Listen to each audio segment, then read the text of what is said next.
Hello दोस्तों, नमस्कार। स्वागत है आप सभी का एजुकेशन मंत्रा में। दोस्तों, सुबह की वीडियो में प्रतियोगी परीक्षाओं से संबंधित लेटेस्ट अपडेट को डिस्कस किया जाता है। तो ऐसे में बहुत सारी अपडेट निकल के आती हैं, जिसमें टीटी प्रमाण पत्रों की वैधता को लेकर एक चौंकाने वाला बिंदु। टीटी 2020 प्रमाण पत्र नहीं होगा आजीवन मान्य।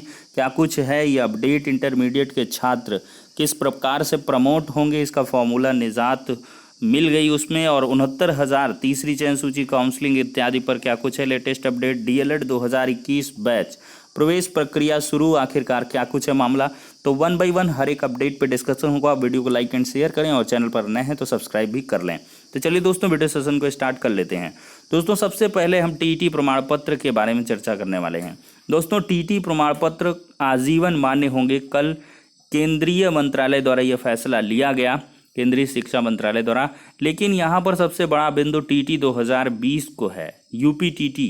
क्योंकि यहाँ पर जो प्रपोजल है वो पहले ही भेजा जा चुका है। आवेदन की प्रक्रिया जो 15 जून से स्टार्ट होनी है, तो ऐसे में टीटी का जो प्रमाण पत्र है वो आजीवन मान्य नहीं होगा। देखते हैं अपडेट। देख सकते हैं दोस्तों, यूपी टीटी 2020 का प्रमाण पत्र आजीवन मान्य नहीं होगा। उत्तर प्रदेश शिक्षक पात्रता परीक्षा यूपी टीटी 2020 के लिए आवेदन लेने की तैयारी है। परीक्षा उत्तीर्ण करने वालों को जो प्रमाण पत्र मिलेगा वह फिलहाल आजीवन मान्य नहीं होगा। वजह, परीक्षा संस्था ने इसका प्रस्ताव 2020 में तब भेजा था जब एनसीटी ने इसका प्राविधान ही नहीं किया था। उसके बाद से कई बार प्रस्ताव भेजा गया, लेकिन परीक्षा व प्रमाण पत्र की शर्तों में बदलाव नहीं हुआ है। अब शासन चाहे तो एनसीईआरटी से प्रस्ताव लेकर यह प्राविधान कर सकता है, क्योंकि केंद्रीय शिक्षा मंत्री ने इसके अनुपालन का जिम्मा राज्यों पर छोड़ दिया है। प्राथमिक स्कूलों में शिक्षक बनने के लिए दावेदारी को राज्य या फिर केंद्र सरकार की ओर से कराई जाने वाली पात्रता परीक्षा उत्तीर्ण होना अनिवार्य है। प्रदेश सरकार यह इम्तिहान वर्ष में एक बार जबकि केंद्र 2 बार आयोजित कराती आ रही है। प्रदेश सरकार टीटी कराने को मंजूरी दे दी है। पहले 11 मई को विज्ञापन जारी करके 18 मई से आवेदन लिए जाने थे, लेकिन कोरोना के कारण स्थगित कर दिया गया था। अब दोस्तों, डीआईओएस भेजेंगे व्यक्तिगत परीक्षार्थियों के अंक। देखिए, हाई स्कूल व इंटरमीडिएट 2021 के संस्थागत परीक्षार्थियों के अंक यूपी बोर्ड की वेबसाइट पर उपलब्ध हो गए हैं। अब जिला विद्यालय निरीक्षकों को व्यक्तिगत परीक्षार्थियों के अंक भेजने का निर्देश दिया गया है। कहा गया है कि जो परीक्षार्थी हाई स्कूल व इंटर के लिए व्यक्तिगत रूप से पंजीकृत हुए हैं, उनके 9वीं 11वीं के छमाही, वार्षिक व प्री बोर्ड परीक्षाओं के अंक वेबसाइट पर 4 जून तक अपलोड किए जाएं। देख सकते हैं दोस्तों, कोरोना के खिलाफ एक और स्वदेशी टीका जल्द। सुप्रीम कोर्ट की सख्ती के बाद सरकार की बढ़ी रफ्तार। 30 करोड़ खुराक के लिए केंद्र ने किया करार। 1500 करोड़ रुपए का अग्रिम भुगतान। देख सकते हैं, देश को कोवैक्सीन की तरह ही जल्द ही एक और स्वदेशी टीका मिल सकता है। केंद्र सरकार ने बायोलॉजिकल ई कंपनी को 30 करोड़ खुराकों के लिए 1500 करोड़ रुपए का अग्रिम भुगतान किया है। ये खुराकें अगस्त और दिसंबर के बीच उपलब्ध हो सकती हैं। टीके के तीसरे चरण का परीक्षण चल रहा है। अब इसके परिणाम काफ़ी बेहतर रहे हैं। 1 महीने में परीक्षण पूरा होने की उम्मीद है। तो दोस्तों, जल्द ही इस महामारी से हमको निजात मिलने वाली है। देखिए, सीरम देश में बनाएगा स्पुतनिक बी। मांगी मंजूरी। 100 करोड़ खुराक सालाना उत्पादन के लिए 6 भारतीय कंपनियों ने किया समझौता। अच्छी बात है, सीरम की मांग है, हमें भी मिले शर्तों में छूट। देखते हैं अगली अपडेट। टीटी की वैधता आजीवन होने से नौकरी की जगी उम्मीद। देख सकते हैं, शिक्षक पात्रता परीक्षा प्रमाण पत्र की वैधता अवधि आजीवन करने से हजारों उन अभ्यर्थियों की नौकरी की उम्मीद जगी है जो समय बीत जाने के कारण आवेदन नहीं कर पा रहे थे। यूपी टीटी की वैधता 5 साल और सीटीईटी की 7 साल है।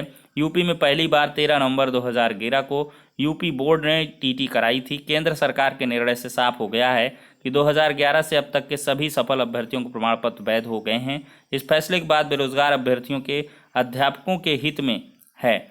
यदि उच्च प्राथमिक स्तर के शिक्षकों के प्रमोशन में टीटी लागू होता है तो पूर्व में सफल शिक्षकों को दोबारा से परीक्षा नहीं देनी पड़ेगी। उम्र के ऐसे पड़ाव पर परीक्षा होती है तो जिसमें सफल होना कठिन भी होता था, तो बिल्कुल अच्छी बात है।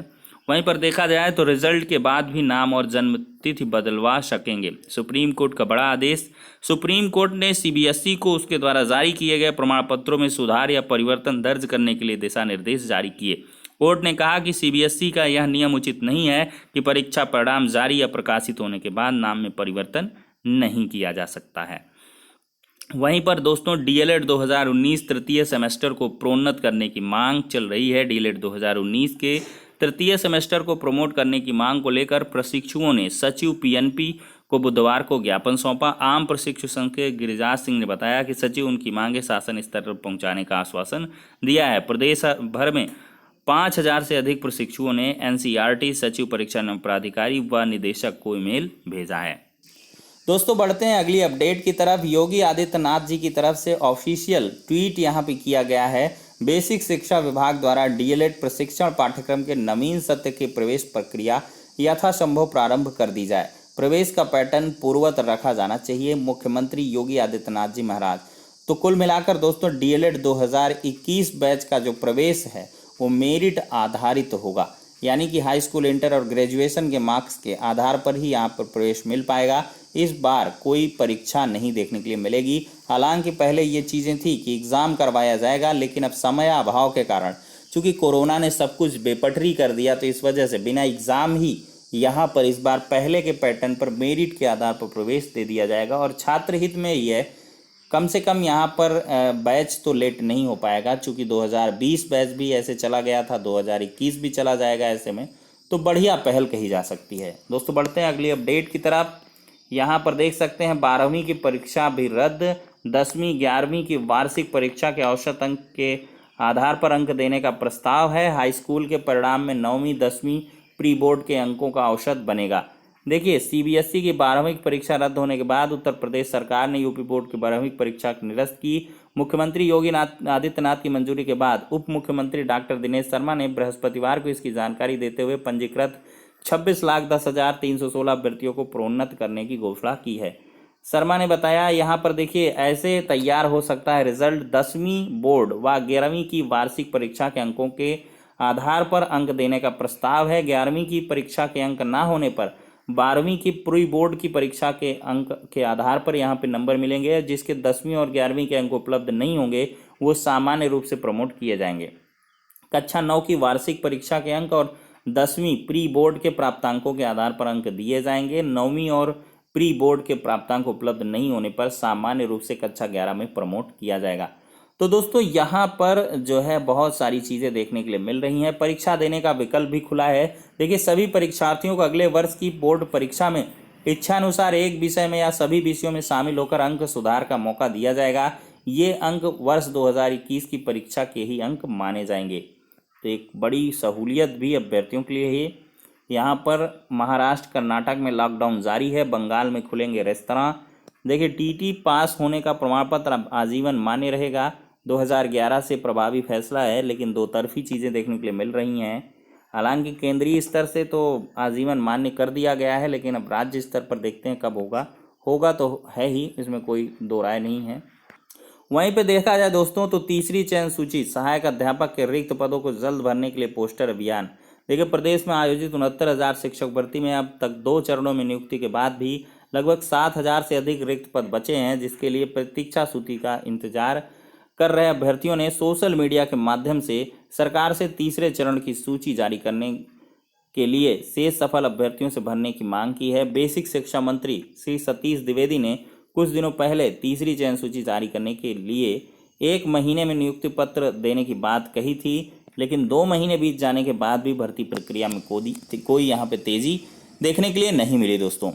तो इस प्रकार से कहा जा सकता है कि आज की डेट पर यहाँ पर पोस्टर अभियान चलेगा। अभ्यर्थी शिरकत करेंगे हज़ारों की संख्या में, और आप भी जो तीसरी चयन सूची से संबंधित अभ्यर्थी हैं वो इसमें मैक्सिमाइज पार्टिसिपेशन करें, जिससे कि एक बढ़िया सा इम्पैक्ट पड़ सके। आप देख सकते हैं टीटी का फॉर्म आ गया, डीएलएड में प्रवेश जारी हो गया, प्रमोट की बात होने लगी। तो सब चीज़ मतलब यहाँ पर संभव है, तो उसके लिए आपको प्रयास करना होगा। और यहाँ पर आधिकारिक जो रिसोर्सेज हैं उनके अकॉर्डिंग ये इन्फॉर्मेशन मिल रही है कि 1 से 2 दिनों में, हालांकि ये 1 से 2 दिन वाला बड़ा नसूढ़ा शब्द है। जो भी कहता है 1 से 2 दिन, तो 1 से 2 महीना हो जाता है।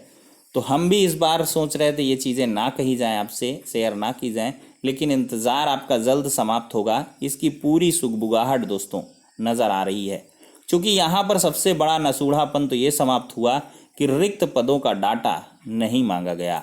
बहुत दिन बीत चुके हैं, 3-4 दिन तो निकल ही गए मसलन कि रिक्त पदों का डेटा नहीं मांगा गया, मतलब कुछ यहाँ पे काम जारी है। और वो गुपचुप देखिए, तूफान आने के पहले की ये जो मतलब कह लें शांति है, वो आपको एक लंबा सुखद अनुभव देगी। तो उसके लिए आपको थोड़ा सा सज्ज होना पड़ेगा और जल्द ही आपके सामने तीसरी चयन सूची आ जाएगी। तो फिलहाल के लिए ये सारी अपडेट्स दोस्तों हो जाती हैं। नेक्स्ट वीडियो में मिलते हैं।